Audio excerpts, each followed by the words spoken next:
Hello, my name is Ben Merkle. I'm the president of New St. Andrews College in Moscow, Idaho. And today I'm going to be looking at Matthew chapter 2, verses 1 through 3. Although in actuality, I'm going to be hopping all around the New Testament, but this is where we begin. So Matthew chapter 2, verses 1 through 3. Now after Jesus was born in Bethlehem of Judea, in the days of Herod the king, behold, wise men from the east came to Jerusalem, saying, Where is he who has been born King of the Jews? For we have seen his star in the east and have come to worship him. When Herod the king heard this, he was troubled, and all Jerusalem with him. Now what I want to do is just give you an introduction to Herod, as well as the various Herods that appear throughout the New Testament. Because at the same time that we're being introduced to Jesus and his birth and the beginning of his ministry, we're also being introduced to the line of Herod. And Herods fill the New Testament, but a lot of times we're not able to track it very well because we don't know who all of these characters are, or sometimes we don't know that these are different people. So I thought it'd be interesting to just give you the line of Herod so that as you're reading the New Testament, you can trace this line and see the really interesting parallel between the ministry of Christ and the line of Herod. So we're beginning here in Matthew chapter 2, and the King Herod that shows up here is Herod the Great. Herod the Great ruled from 40 BC till 4 BC. He was king of Israel. However, he was not an Israelite. He was actually an Edomite. He was from Edom, but he had maneuvered the levers of power within Rome such that Rome appointed him to become king over Israel. He's known as Herod the Great because of the great power he had, the fact that he ruled over all of Israel. He had a number of fairly significant building projects throughout Israel, and one of the most significant ones was Herod was the one who launched the rebuilding of the temple in Jerusalem, though it's not going to be finished until long after his death. So it's interesting, he's the one that rebuilds the temple. He's not even an Israelite. The Jews did not have a very fond commitment to Herod, and he felt that, so he had this really intense insecurity. So he's also known for executing anybody that in any way threatened his power, particularly his own children. However, in this situation then, when he hears of the birth of Christ, this is pretty consistent with what we know of Herod, that when he hears that there has been born a king of Israel, his first impulse is to send out people to slaughter everybody that was in that demographic that baby might fill. So this is why all of the young boys in Bethlehem are going to be murdered right after Herod hears that Jesus has been born in Bethlehem. So he is the one, it's in his reign that Jesus is born, and he dies just immediately after. And that's all we get from Herod the Great. Now after Herod the Great dies, his kingdom is divided between 3 sons. One of the sons is Herod Antipas, who then rules from 4 BC to 39 AD. 4 BC to 39 AD, and this is Herod Antipas. And Herod Antipas shows up in Mark chapter 6. He is the one that orders John the Baptist to be executed because John the Baptist was preaching against Herod Antipas for the fact that he was married to his brother's wife, Herodias. Remember, Herod Antipas is married to Herodias. This was his brother Philip's wife. So he's married in a forbidden marriage, and John the Baptist lets him have it. And so Herod Antipas has him executed in Mark chapter 6.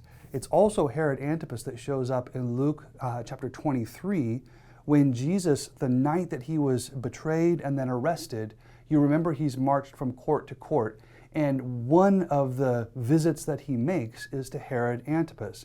Herod Antipas has Christ come before him. He doesn't get out of the interview what he had hoped he would get, and Jesus is taken away to be executed, to be crucified. But that's Herod Antipas. He's Herod the Great's son. In Acts chapter 12, we meet another Herod, a third Herod. This is Herod Agrippa. Now Herod Agrippa is Herod the Great's grandson, but not from Herod Antipas, who we had just talked about. He's Herod Antipas's nephew, but he's Herod the Great's grandson. Herod Agrippa shows up in Acts chapter 12. He's ruling over Israel from 41 AD to 44 AD. And he shows up in Acts chapter 12.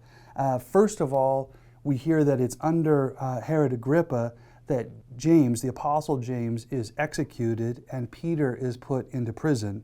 And then Herod Agrippa goes and he's speaking, he's giving an oration to the people of Tyre and Sidon, and that's where the people of Tyre and Sidon are trying to kiss up to Herod Agrippa. And so as he's giving this oration, they begin chanting, "The voice of a God and not of a man."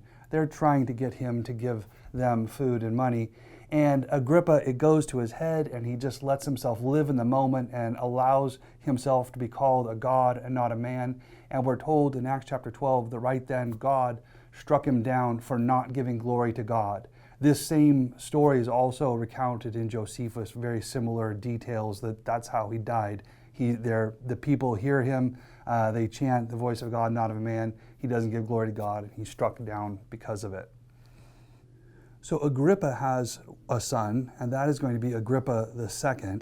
And Agrippa II shows up in Acts 25 and 26. And in Acts 25, 26, we're near the end of the Apostle Paul's ministry. He was arrested in Jerusalem. He's being held prisoner, and the Roman governor Festus has Paul in his prison, and he's trying to decide what to do with him. And Festus is confused by the claims that are being made by the priests against Paul, doesn't know what charges to bring against him, and so he asks for advice and help from his friend Agrippa II.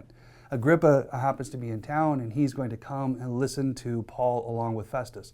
Now it's interesting, Agrippa II is there with his sister Bernice, who was also actually his incestuous lover. The line of Herod had issues.